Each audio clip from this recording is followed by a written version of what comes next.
说到安陵容的家世背景，我们可以看出她绝不可能一直对甄嬛付诸真心，这一点体现在两人进宫后的点点滴滴上。初入宫时，安陵容因为各种原因被安排在了条件比较好的延禧宫，与她同住的是身份地位尊贵的富察贵人和夏常在。初入宫时，高位娘娘都要赏赐东西，表面上是关照，实际上却是在拉拢。在这延禧宫宫人进进出出的时候，却只往夏常在和富察贵人的屋里走。安陵容心里很不是滋味，却也隐忍不发，甚至在夏常在出言奚落时也委曲求全，可见她对自己的人为言轻认识的十分到位，从而表现得十分乖巧柔弱，这也是她在宫里的面具。当然她也会委屈，所以找了自认为是关系不错的沈眉庄和甄嬛诉苦。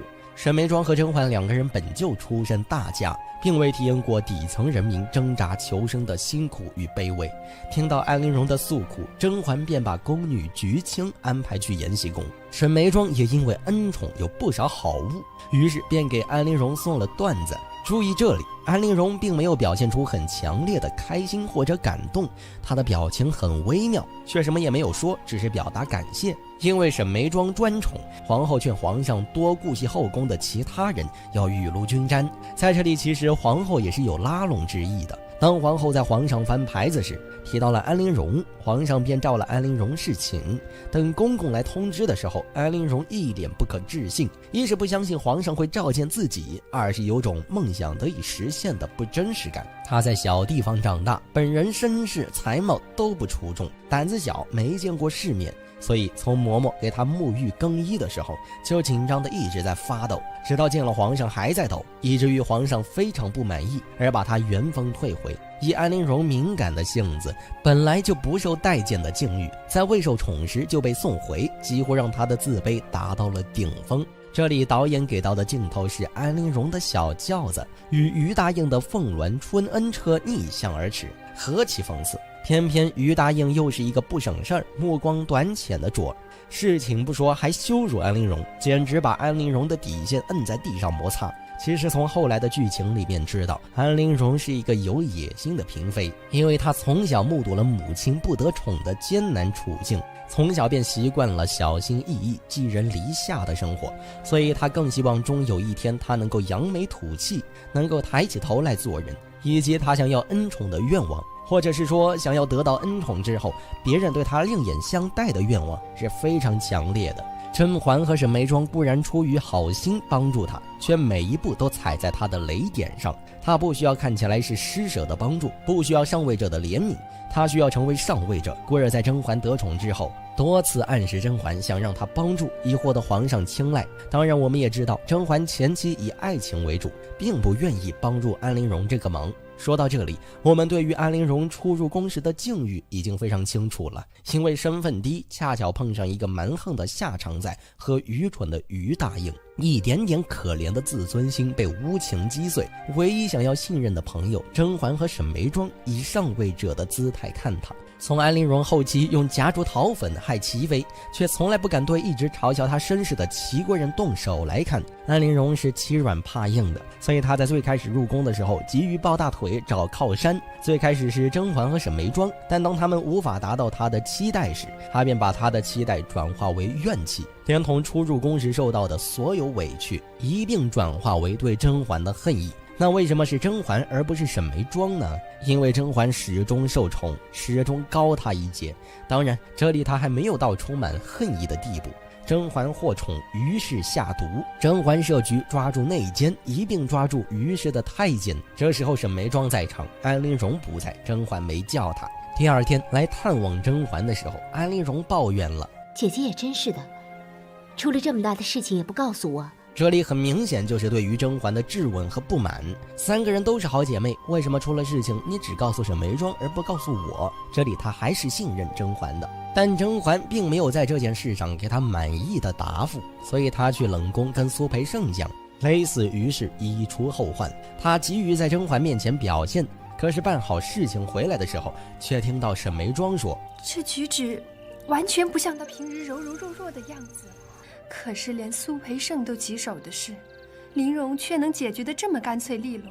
而最关键的是，甄嬛对于沈眉庄的说法持默认态度，安陵容眼泪立马就在眼眶里打转了。这里是他们感情发生质变的地方。她在想，我明明是为了你好，为何你要站在道德制高点指责我？又是熟悉的上位者姿态，这是安陵容最无法忍受的。过了不久，安陵容父亲安比怀因押送西北军粮不利被下狱，安陵容哭着求救，沈眉庄和甄嬛却没有办法，只能共同去求了皇后。简秋却说：娘娘去勤政殿见皇上了，两位小主数天赶来，想必是为了同一件事。皇后非常主动地帮助安陵容解救父亲，这让安陵容非常意外，也非常感动。当然，皇后是有意拉拢，不过关注他们后来的对话可知，皇后主要在拉拢甄嬛，顺便拉拢安陵容。不管安陵容能不能想到这一层，此时她脑袋里面最清晰的想法一定是皇后这棵大树很稳，能靠。于是她开始了与皇后的密切联系。在后来的发展中，皇后也渐渐发现甄嬛的衣服不过是表面功夫，她有着极像纯元的长相和绝对的才华，可能会是一个比华妃更加棘手的人物。所以从很早开始，依附于皇后的安陵容就被皇后灌输了要提防对付甄嬛的思想。也就是从依附于皇后之后，安陵容的立场从不清晰转变为清晰。她与皇后有着共同的目标，那就是把甄嬛拉下马。皇后需要绝对的权力，而安陵容想要看到上位者登高跌重。安陵容不会对付皇后，他们互相利用对付甄嬛。后来沈眉庄获罪，安陵容被甄嬛推上位，平分恩宠。她绣龙袍被说小家子气，甄嬛用簪子替纯儿赔罪。甄嬛甚至在顾及与浣碧姐妹情深，把安陵容送的料子送给浣碧。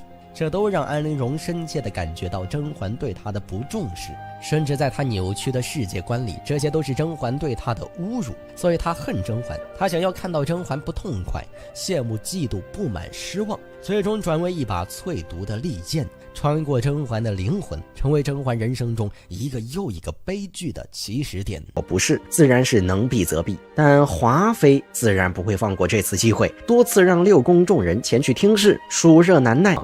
我跟了一边去。甄嬛一到翊坤宫请完安，安陵容便开口提及华妃宫中的香料。不是才半个时辰吗？怎么会有血？妃年是贵妃之位，将为妃位，褫夺封号，去协理六宫之权，日后妃诏不得入见。臣妾遵旨。正当安陵容准备接过撂牌子的花时，一只蝴蝶飞到安陵容的头上的鲜花上了。鬓边的秋海棠不俗。皇娘，既然她都带着花了，就别刺花。安陵容留牌子赐香囊。就这样，安陵容成功入选，成为了安党。鸿雁高飞，这可是好兆头啊！教主，赶紧走吧，还远着呢。驾崩，弘历作为新帝登场。同样是长鞭响起，同样是朝臣急走，弘历坐上了他心心念念的位置。放眼望去，依旧是百官跪拜，兜兜转转，就像一个轮回。前一个前朝后宫的争斗结束了，后一个前朝后宫的争斗开始了。《甄嬛传》中有这么一件衣服，华妃恨不得撕碎它，甄嬛却用它来邀宠。它就是印着大朵牵牛花的蜀衣。这期咱们就来唠唠这件蜀衣有哪些用处。首先，轰轰烈烈、花团锦簇才好的华妃，瞧着料子不是她喜欢的颜色，不免有些不满。可咱们听曹贵人对这块料子是这么评价的：其实啊，他们也用了心思了。娘娘您瞧，连这花朵都是用月白色的丝线掺了银线绣的，若是放在日头底下，一定好看。虽然说咱也知道这花它确实是印上去的啊，但通过曹贵人的描述，又是掺了银线，又是在日头下银光闪闪的，可见这块料子有多好看。只可惜华妃嫌这朵花的寓意不好，为了诅咒甄嬛如牵牛花一样只开一夜，华妃派人把料子裁成衣裳给甄嬛送去。甄嬛瞧着周宁海给自己送衣服，心里忍不住犯嘀咕：华妃又要整啥幺蛾子？今夕瞧出了甄嬛心中的顾虑，一本正经的胡说着什么：我家小主与蜀犯冲，这蜀锦怕是不能穿呀！呸！前儿才收了皇上送的蜀锦鞋呢，这会儿就与蜀锦衣犯冲了。周宁海为了完成华妃安排的工作任务，才不管甄嬛是真鱼属犯虫还是假犯虫，直接上演了一出正式欺人，用嘴炮神功逼得甄嬛收下了鼠衣。周宁海走后，纯常在让锦汐把衣服拿给自己瞧瞧。对于这么一件难得的衣服，咱们听纯常在是这么说的：姐姐这件衣服和您那双蜀锦的鞋子做配，不是正好吗？10月的赏菊大会，姐姐穿上这一身绝对是冠压群芳。可见这件鼠衣确实不一样，但收到鼠衣的甄嬛却高兴不起来呀。她不知道华妃送这件衣服的目的，所以甄嬛对这件鼠衣的处理方式是先搁起来吧。就这样，这件鼠衣被甄嬛搁置了。直到甄嬛在长街受辱，决定重新邀宠时，这件衣服终于有了用武之地。如果说甄嬛能成功获宠，少不了沈眉庄把皇上引到倚梅园，以及那群藏在斗篷下的蝴蝶，那么在这场邀宠中，鼠衣的功劳也不小。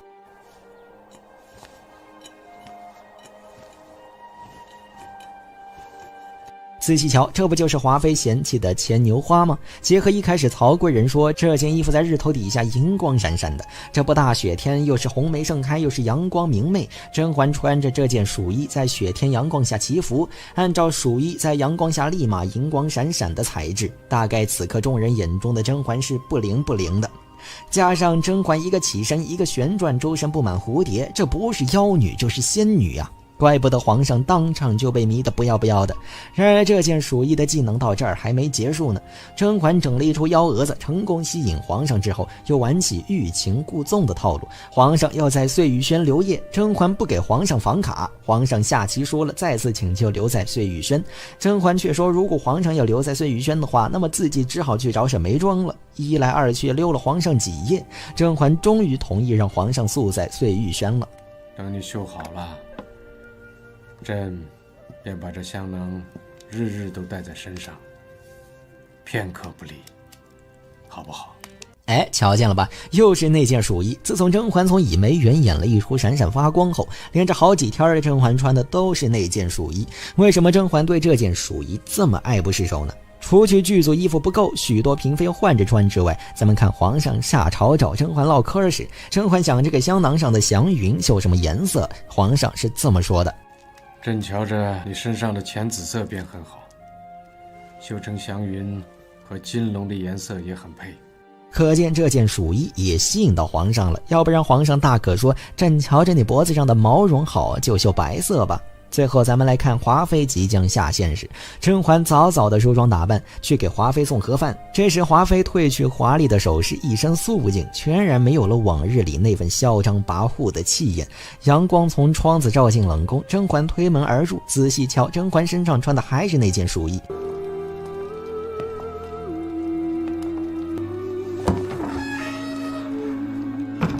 胆子还挺大的，冷宫也敢这样进。一个是举家败落即将下线的答应，一个是重新崛起风头无两的宠妃。阳光下华妃有多落寞，甄嬛就有多耀眼。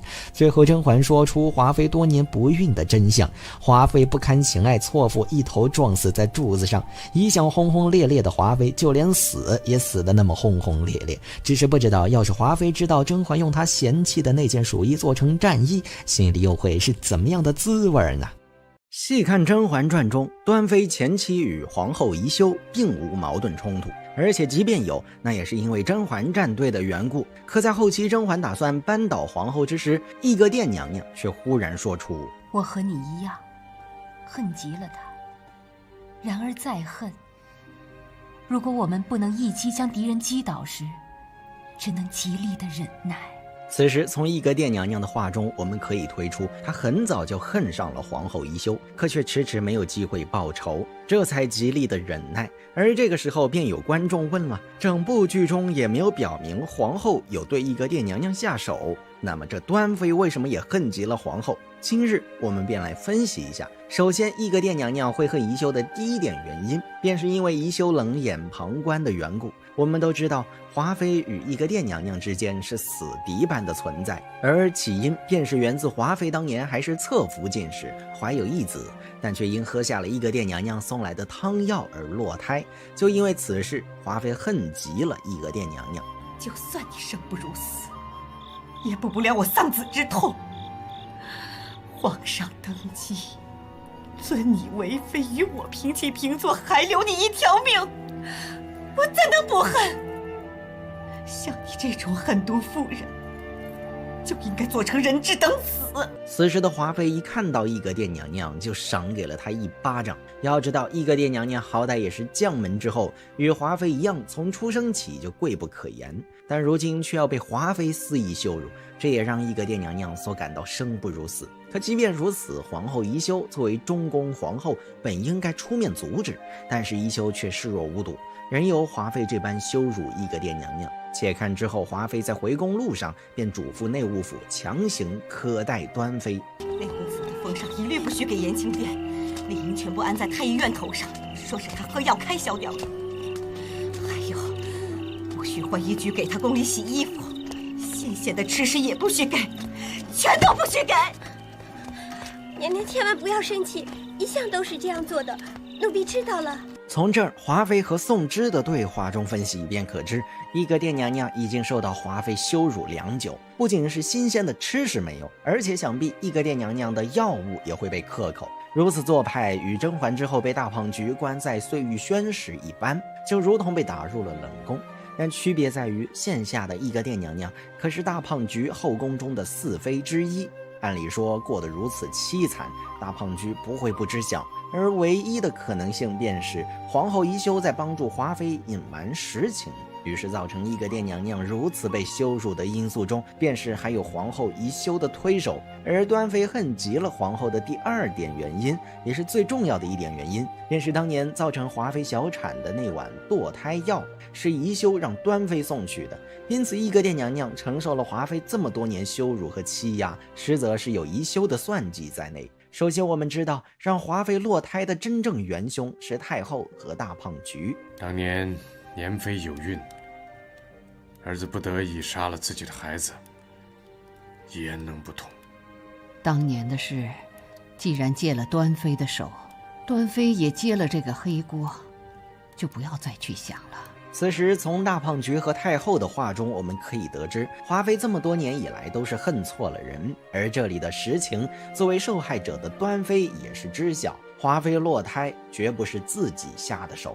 那么一向聪慧的义格殿娘娘自然会去查明真凶，于是才有了她同华妃辩解的一幕。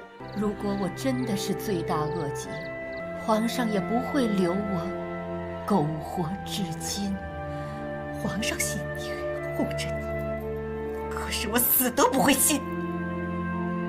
那碗安胎药是你端给我的，整个王府里就你与世无争，我才信你2分。此时从华妃与义格殿娘娘的对话中，我们可以知晓，从华妃落胎的那一晚，大胖菊的身份是好人，更是一直护着义格殿娘娘。而从义格殿娘娘对待大胖菊的态度来看，她必然是不知道导致华妃落胎的幕后真凶会是大胖菊。那么在华妃落胎的整个过程中，就少了一个必要的环节。大胖菊对华妃的胎下手，是偷偷的将她的安胎药换成了落胎药，而这一碗被换掉的药，最终是由义格殿亲手端给了华妃，最后导致华妃落胎。而这关键的一幕，义格殿并不知晓是大胖菊下的手，也就是说，大胖菊通过另一个人作为传播的媒介，与端妃进行了直接的交流，而这个人便是皇后。如此也能证明义格殿为何会这样辩解。当年你不分青红皂白，把所有的事情都加在我的头上，深夜闯进我的阁中，灌我喝下一壶红花。你固然惨死一子，可是我却再也不能够生育。此时的义格殿说起华妃当年的不分青红皂白，也就表明端妃是知晓落胎药的背后是另有他人下的手，而从始至终大胖菊都护着她，信她，这也让义格殿从未怀疑过大胖菊。那么当年在前底作为侧福晋的义格殿，连年世兰都不怕，剩下的也就只剩个嫡福晋宜修能够在背后下手，也因此华妃羞辱了义格殿这么多年。义格殿与华妃不死不休，也恨极了皇后宜修。我和你一样，恨极了她。然而再恨，如果我们不能一击将敌人击倒时，只能极力的忍耐。由此可见，义格殿为何会恨了宜修这么多年。明明在整部剧中，义格殿与皇后宜修同框的镜头少之又少，这无中生有的恨意，实则早就埋下了深深的伏笔。而段飞恨极了皇后的第3点原因，便是因为宜修打胎小分队队长的身份。在剧中，段飞是个很喜欢小孩的人，尤其是对待温宜的时候，更是教了这个孩子2次。多谢段妃娘娘相助。不必客气。段妃娘娘没事吧？没事儿，公主只是滑了一跤，本宫抱得快，应该没事。不过还是请太医过来看一看比较稳妥些。此时的段飞便是十分喜爱温宜，因为他是大胖菊的孩子，所以爱屋及乌。而之后在甄嬛面前，段飞也是表现出对温宜的喜爱。幼子无辜，娘娘是真疼爱那孩子。哎呀，我于这儿女份上无缘，只能心疼心疼别人的孩子。不过那个孩子当真是可爱极了。这里的段飞说起温宜还有大胖菊其他的孩子时，那眼神中都放射着光芒。由此可见，段飞是真心喜欢孩子。可偏偏宜修作为打胎小分队队长，一直在对大胖菊的孩子们下手，这就导致了段飞对皇后宜修的恨，甚至是不喜。回看《甄嬛传》中段飞为什么恨极了宜修，想必今日分析完以上3点原因，可以明了了。在《甄嬛传》中有这么一个人，他对人无数，却无人敢轻易加害于他，他就是人送外号拽妃的叶澜依。这集咱们就来唠唠为什么没有人加害叶澜依。第一点，叶澜依有皇上和太后护着。自从华妃下线，甄嬛离宫之后，皇上可以说是连一个可信的人都没有。好不容易在百居园遇见了叶澜依这个华妃周边，皇上没有和太后商量，更没有告诉皇后，直接派苏培盛到百居园去把叶澜依接进宫了，并且在把叶澜依接进宫之后，皇上一下早朝就跑去找叶澜依唠嗑，哪怕叶澜依对他爱答不理，皇上依旧把叶澜依视作珍宝。又是派人给叶澜依送去一大堆衣服料子，又是破例允许叶澜依在宫中开动物园。瞧着皇上对叶澜依百般宠爱，谁敢在这个时候为难叶澜依呢？这不是上赶着送人头吗？更何况在叶澜依刚被接到宫里的时候，咱们看是谁给叶澜依安排住处的。寿康宫后头春喜殿还空着，立刻叫人打扫出来给他住。是。别看太后表面上嫌弃叶澜依出身低微，嘴上说这什么狐媚惑主，实际上太后不让叶澜依住进养心殿的偏殿，而是让她住在寿康宫一带。一来是因为太后摸不清叶澜依的性子，害怕叶澜依会祸乱朝纲；二来是因为太后担心皇后会对叶澜依下手，她之所以让叶澜依住在自己的管辖范围内，就是防止以后叶澜依有孕了，如果有人生出歹心，她也能及时护住叶澜依。有皇上的宠爱，又有太后的庇护，在这种情况下，还有谁敢去加害叶澜依呢？哎，巧了，这不是，还真有。这便是咱们接下来要说的第2点，因为叶澜依不愿意与后宫那些嫔妃们打交道，加上皇上又特意允许叶澜依不用去打请安卡。要知道以前华妃再怎么受宠，她也只敢在请安大会上迟到一会儿，不敢不去的。如今叶澜依只是个小答应，就不用去给皇后请安，这让皇后的颜面往哪儿放？所以皇后对叶澜依可以说是恨得牙痒痒。于是为了扳回一点颜面，皇后特意以后宫姐妹想见见叶澜依为由，把叶澜依喊到了景仁宫。瞧着叶澜依来了，瓜六和齐二哈试图刁难她，结果反被叶澜依对得哑口无言。这6宫之中，谁不真心拜服皇后娘娘？真心这种话是口中随便说说就算数的吗？也正是因为叶澜依不像其他人一样弯弯绕绕，导致齐二哈被对之后对她十分不满，而皇后也看准了齐二哈对叶澜依不满这一点。因此在请安大会结束之后，皇后单独叫住了齐二哈，给他来了场金牌洗脑。凭他今日的恩宠，有皇子是迟早的事。还是齐嫔说得好啊，若他是个不能生的，那就好了。这套路是不是熟悉的配方，熟悉的味道？这完全是当年皇后诓齐二哈去害甄嬛的路数呀。只可惜齐尔哈完全没有意识到这一点，还傻乎乎的以为皇后这是在为他和三阿哥着想。于是齐尔哈立马让翠果再一次带上他的身份证，去给叶澜依来了一波实名制下毒。齐妃娘娘吩咐奴婢送一盏红枣汤来给叶大人喝。也正是因为这一碗汤，导致叶澜依再无生育能力，而齐尔哈也因此自尽身亡。虽然说在这件事儿上，齐尔哈是受皇后的挑唆，但是有了齐尔哈这个前车之鉴，谁还会去害一个既没有背景又没孩子的人呢？第三点也是最重要的一点，叶澜依身怀绝技，除非是他甘心被害，要不然谁都没法接近他的身。为啥这么说呢？你想啊，叶澜依没进宫之前，她可是驯马女，驯马女的身段你惹得起吗？那铁定是不能惹呀。先不说后宫那些嫔妃们只会绣绣花啥的，单说甄嬛这个大女主，人家不仅有3个男的心甘情愿为她奔波，而且人家还有大女主的光环加身。可在这种情况下，叶澜依还能把甄嬛给绑了。娘娘别小瞧这把匕首，嫔妾曾被一只不知好歹的豹子所伤，嫔妾便偷偷潜入那豹院，割断那豹子的喉管。毕姑娘若不小心叫出来，嫔妾手中的匕首也会不小心割断熹贵妃的喉咙。要不是看到甄嬛手上戴着果子狸送的珊瑚手串，叶澜依直接就把甄嬛给撕票了。这种随身带刀并且还计划周全的女人，你敢惹？